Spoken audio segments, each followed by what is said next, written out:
C'est ce qui permet de mettre de la logique, de la cohérence et de la compréhension de comment on mange, quoi. Tout bêtement, et d'où ça vient.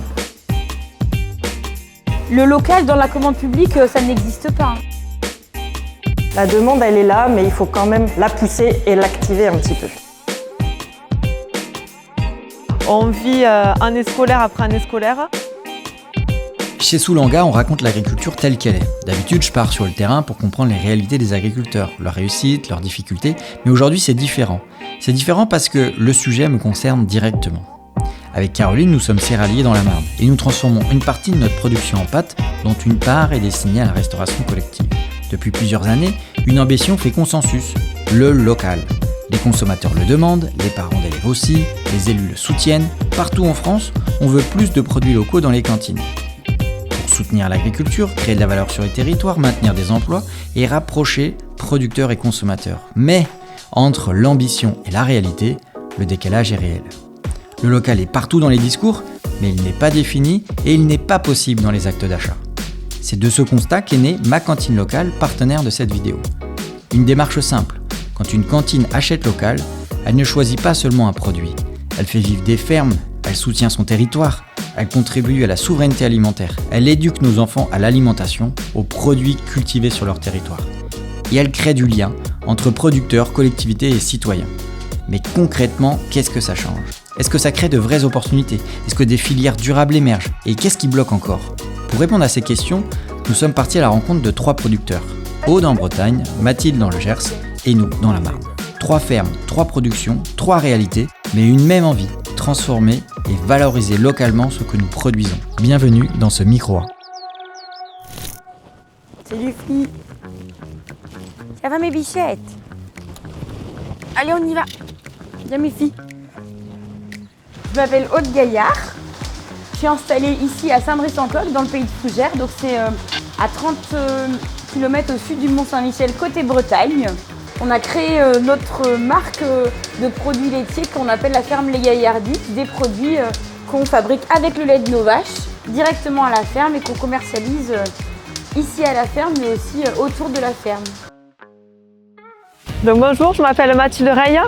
Je fais partie de la famille La Ferme du Bouet. Je suis la 4e génération de cette exploitation. Donc là, actuellement, je suis en train de reprendre la ferme familiale. Où c'est que pour l'instant, elle a connu que de l'élevage et de la transformation sur les marchés. Et depuis 4 ans, on commercialise aussi nos produits sur un magasin à Auch. Je valorise les produits de la ferme sur des prestations événementielles, pour des prestations privées comme publiques et des food trucks fermiers. Je m'appelle Caroline. On produit des pâtes papotes ici à la ferme depuis 5 ans, donc sur la ferme de Jean-Baptiste. Ouais, et moi c'est Jean-Baptiste Verviers, parce que toi t'as pas donné ton nom, tu pourras redonner Caroline. Caroline Payen. Ah voilà.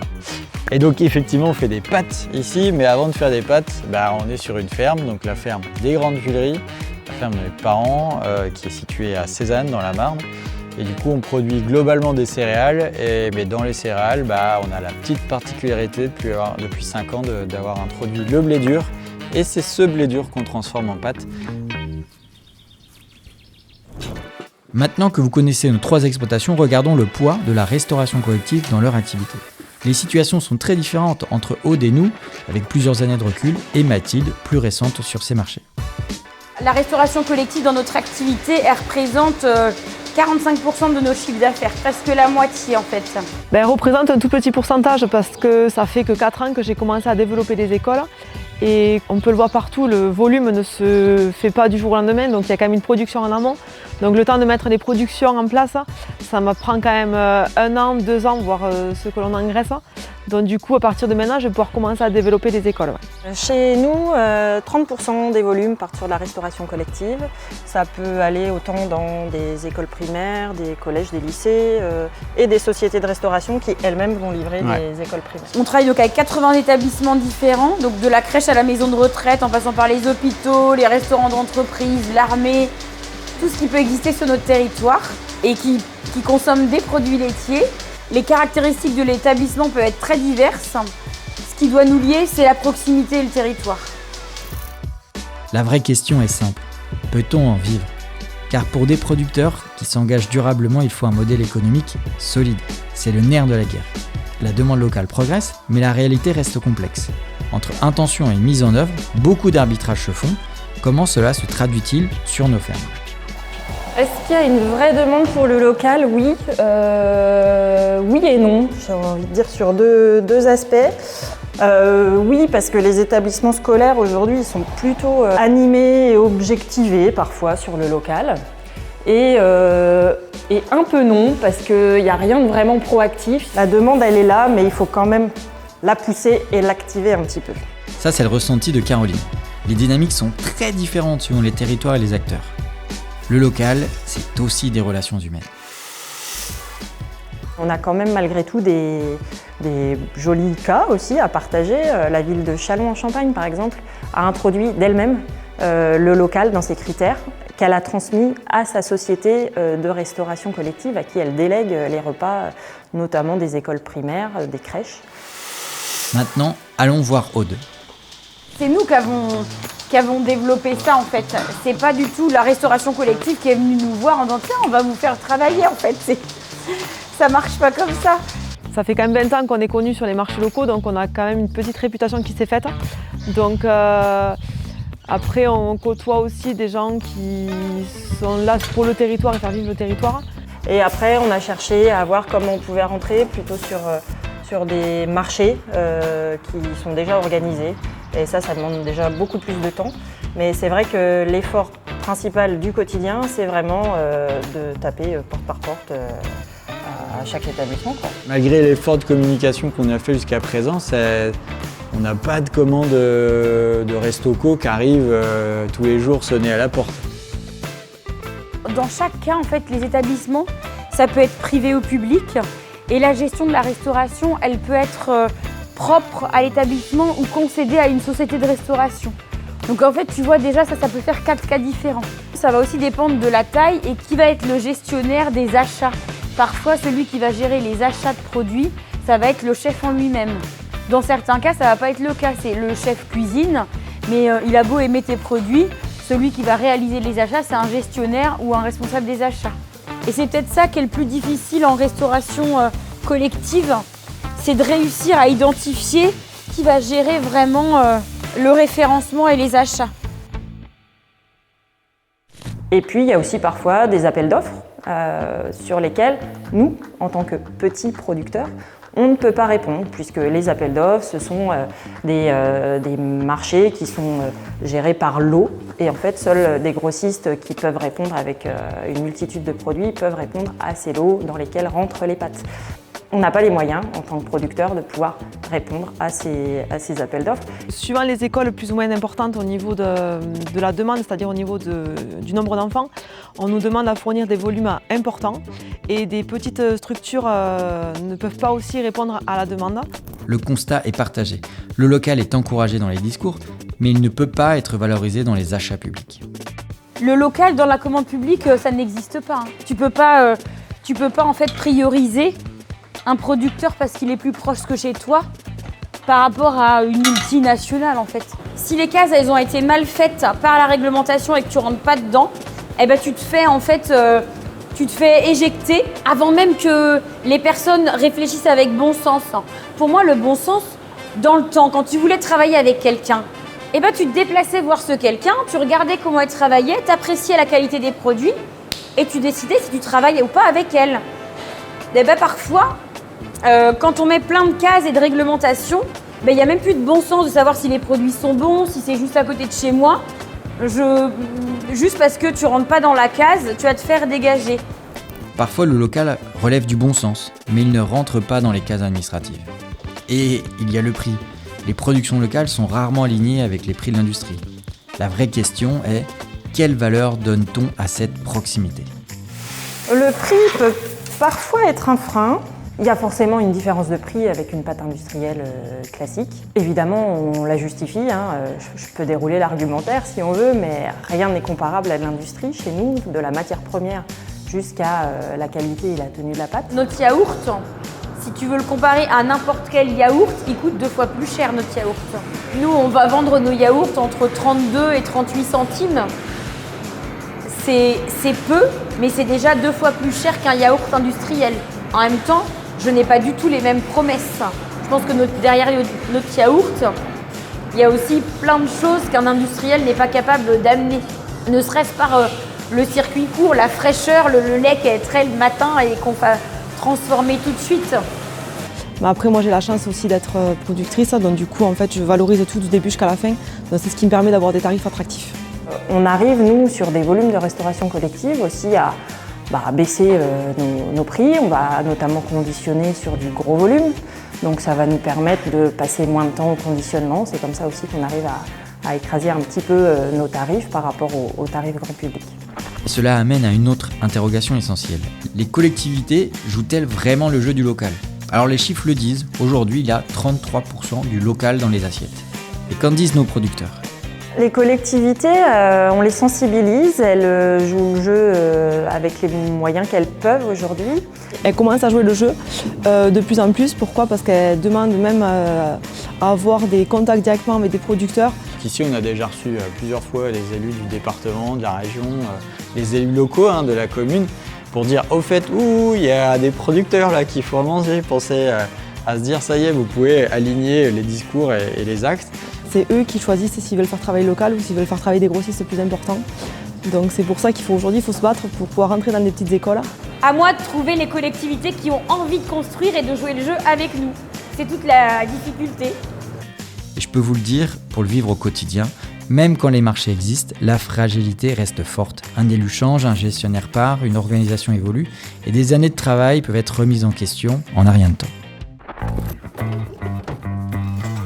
Un marché, il peut être durable s'il est contractualisé. Après, tout est lié à l'humain. La plupart du temps, c'est une personne convaincue qui va porter ça avec ses tripes et opérationnellement au jour le jour. Si cette personne-là, elle s'en va et qu'elle change pour une autre personne, on peut, des fois, sur si peu de choses, perdre des marchés. Ouais. Pour moi, dès qu'il y a une nouvelle personne, c'est un risque et ou une opportunité. Ça dépend dans quel sens tu le prends. Mais d'où la nécessité de transmettre ces valeurs aux équipes en place.